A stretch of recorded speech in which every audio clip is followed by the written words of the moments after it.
नमस्ते बच्चों। कक्षा 8 विषय विज्ञान और अपने छठे लेसन के 5वें लेसन के क्वेश्चन उत्तर देखते हैं। तो देखो पहला क्वेश्चन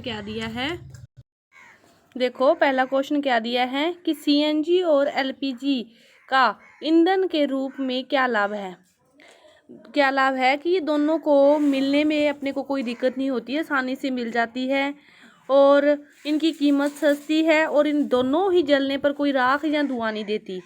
और एलपीजी का उपयोग तो घरों और कारखानों में किया जाता है क्योंकि इसकी कीमत क्या है, सस्ती है। दूसरा क्वेश्चन क्या है कि पेट्रोलियम का कौन सा उत्पाद सड़क निर्माण के लिए उपयोग में लिया जाता है। तो पेट्रोलियम का बिटुमेन उत्पाद सड़क निर्माण में उपयोग में लिया जाता है। वर्णन कीजिए कि मृत वनस्पति से कोयला किस प्रकार बनता है।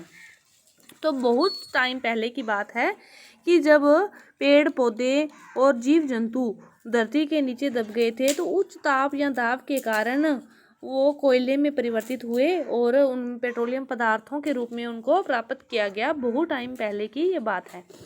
इसके बाद रेगिस्तानों की पूर्ति करनी है कि डैश द डैश जीवाश्म ईंधन है। तो कोयला तथा पेट्रोलियम जीवाश्म ईंधन है और पेट्रोलियम के विभिन्न संगठनों को पृथक करने का प्रक्रम क्या कहलाता है, संशोधन कहलाता है। क्या कहलाता है, संशोधन कहलाता है। वाहनों के लिए सबसे कम प्रदूषक ईंधन क्या है, सीएनजी। सबसे कम प्रदूषक ईंधन क्या है, सीएनजी है। पांचवा क्वेश्चन देखो कि जीवाश्म ईंधन प्रयोगशाला में बनाई जा सकती हैं। तो गलत है, जीवाश्म ईंधन प्रयोगशाला में नहीं, ये तो धरती के नीचे उथल पुथल होने के कारण बहुत उच्च ताप व दाब के कारण प्राप्त हुए थे और पेट्रोलियम की अपेक्षा सीएनजी अधिक प्रदूषण है। ये भी क्या है, असत्य है। कोक कार्बन का लगभग शुद्ध रूप है, सत्य है। कोलतार विभिन्न पदार्थों का मिश्रण है, सत्य है। मिट्टी का तेल एक जीवाश्म ईंधन नहीं है, ये क्या है, असत्य है, ये जीवाश्म ईंधन ही है। समझाइए कि जीवाश्म ईंधन समाप्त होने वाले प्राकृतिक संसाधन क्यों है। क्योंकि इनको अपने बहुत आसानी से प्राप्त नहीं कर सकते, तो इसीलिए यदि इनका अपने ज़्यादा उपयोग करेंगे तो ये समाप्त हो जाएंगे।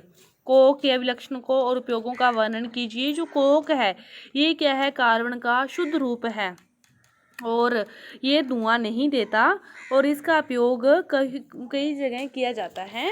तो कार्बन का शुद्ध रूप है।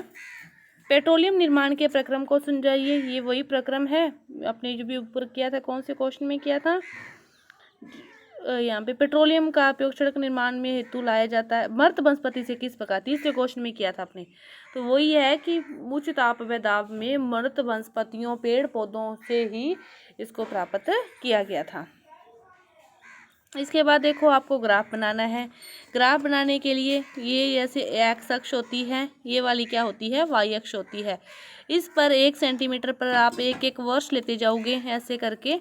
जैसे यहाँ पे 2004 लिख दिया, यहाँ पे 2005, 2006, 7, 8 यहाँ तक है, 10 तक है ना, इस प्रकार लिख लोगे। और इधर क्या लिखोगे आप, 1 2 1 फिर 2 3, इस प्रकार ऊपर तक रेखा को खींचोगे आप, 12 तक लिखोगे। और फिर 2004 के सीध में क्या है, 7.8, तो 2004 के ऊपर आप क्या करोगे, 7 से 8 लाइन ऊपर तक एक डॉट लगा दोगे। 2005 में 8.6 है तो 2005 की सीध में 8 से 6 लाइन ऊपर आप डॉट लगा दोगे। फिर 2006 में क्या है, 9 पर आप ऐसे करके डॉट कहीं भी होगा, फिर उस भी डॉट को आप स्केल की सहायता से ऐसे ऊपर नीचे जो भी होगा आप उसको मिलाओगे। तो इस प्रकार आपको ये ग्राफ बनाना है। तो आपकी जो 5वें पार्ट के जो क्वेश्चन उत्तर थे ये पूरे हुए। धन्यवाद।